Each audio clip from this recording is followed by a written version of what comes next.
दुस्सिलो दुर्भगो वृद्धो।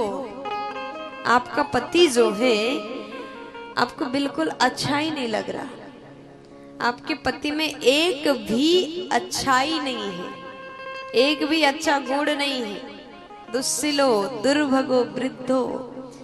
आप जवान हैं और आपके पति आपसे उम्र में बहुत ज्यादा बड़े हैं, वृद्ध हैं, तो भी पति तो है।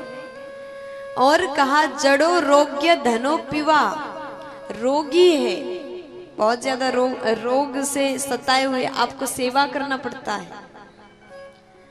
फिर भी आप छोड़ नहीं सकते क्योंकि वो आपका पति है। जड़ो रोग्य धनो पिवा।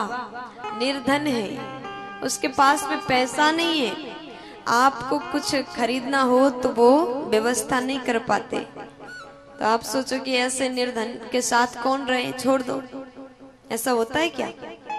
नहीं होता। पति है तो आप छोड़ नहीं सकते। इसलिए गोपियों को भगवान बोले जैसे भी हैं आपके पति है, छोड़ के क्यों आए, चले जाओ। गोपियां कुछ बोली नहीं, पहले बुलाया, अब आकर के ऐसी बातें कर रहे। अब भगवान बड़े बड़े ज्ञान देने लगे। देखो गोपी, प्रत्येक नारी का सबसे प्रथम धर्म है पतिव्रत धर्म, उसका पालन करना हर नारी का कर्तव्य है। एक पति थे और एक पत्नी थी, तो हुआ क्या, पति पत्नी आपस में बहुत ज्यादा प्रेम करते थे। और एक दिन पति बाहर से काम करके घर आया, थका हुआ था, पत्नी के गोद में सोया, जैसे लेटा तुरंत नींद लग गई। और उन लोगों के छोटा सा बालक था जो घुटने से चलते चलते अग्नि के पास में पहुंचा। पति गहरी नींद में सो रहा है। अब वो पत्नी ने देखा, अगर मैं पति को जगा दूं तो मेरा पतिव्रत धर्म भंग हो जाएगा, अगर नहीं जगाऊं तो वहां बालक आग के पास में है, क्या करें। हाथ जोड़ करके नेत्र बंद करके प्रभु को याद किया, मैं अपना धर्म का पालन कर रही हूँ, पति का नींद में भंग नहीं कर सकती, और प्रभु आप मेरे बालक का रक्षा करना। 2 घंटे बाद पति का नींद खुला, नींद से जगे, पत्नी दौड़ के गई बालक को देखने के लिए, जाकर के देखी तो अग्नि भी बिल्कुल शीतवत हो गई। अग्नि के बीच में बालक खेल रहा था, उस बालक को कुछ भी नहीं हुआ।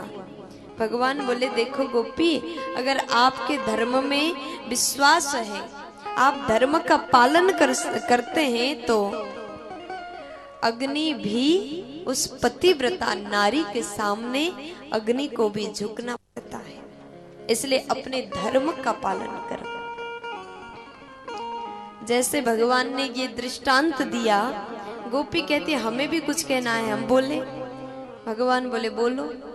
फिर गोपियां कहने लगी कि प्रभु एक पति पत्नी थे, ऐसे ही आपस में बहुत ज्यादा प्रेम था, और ये नारी भी पतिव्रता नारी थी। और एक दिन उसके पति 15 दिन के लिए घर से बाहर थोड़ा दूर जा रहे थे, तो पत्नी ने कहा कि प्रभु आप जाओगे तो आपके खिलाए बिन, आपको भोजन कराए बिन मैं भी भोजन नहीं करती, तो क्या होगा।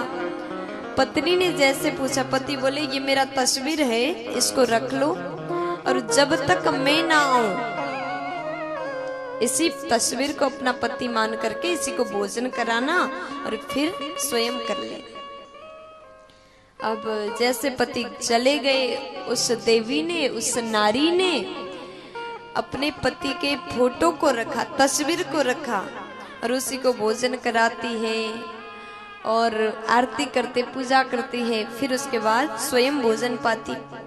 और एक दिन तस्वीर वाले पति का सेवा चल रहा था, इतने में असली पति आए और दरवाजा बजाया। अब ये देवी जी सोचने लगी, ये नारी सोचती है अगर मैं जाकर के दरवाजा खोलूं तो तस्वीर वाले पति का सेवा छूटेगा, अगर नहीं जाऊं तो वहां असली पति 2 घंटे से खड़े हैं, क्या करें। तब यहाँ गोपियां भगवान से पूछती, प्रभु ऐसे परिस्थिति में उस नारी को क्या करना चाहिए। तब भगवान बोले, इतनी सी बात है, देखो छोटी सी बात है, अगर असली पति दरवाजे पर है तो तस्वीर वाले नकली पति का क्या करना, तुरंत जाकर के दरवाजा खोल देना चाहिए। जैसे भगवान ने कहा, गोपी कहती, प्रभु आपने तो अपने ही मुख से न्याय कर दिया।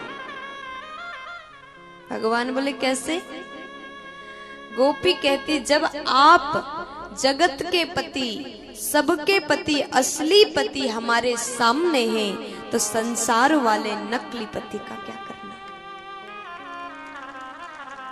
हम जानते हैं प्रभु, ये संसार के जीव तो अनित्य है और जितने भी मानव है सब नकली है। आप कहोगे कि हम श्वास लेते, चलते फिरते, बोलते, कैसे नकली हो सकते हैं। भगवान ने, हम भगवान के हाथ से बनाए गए खिलौना है,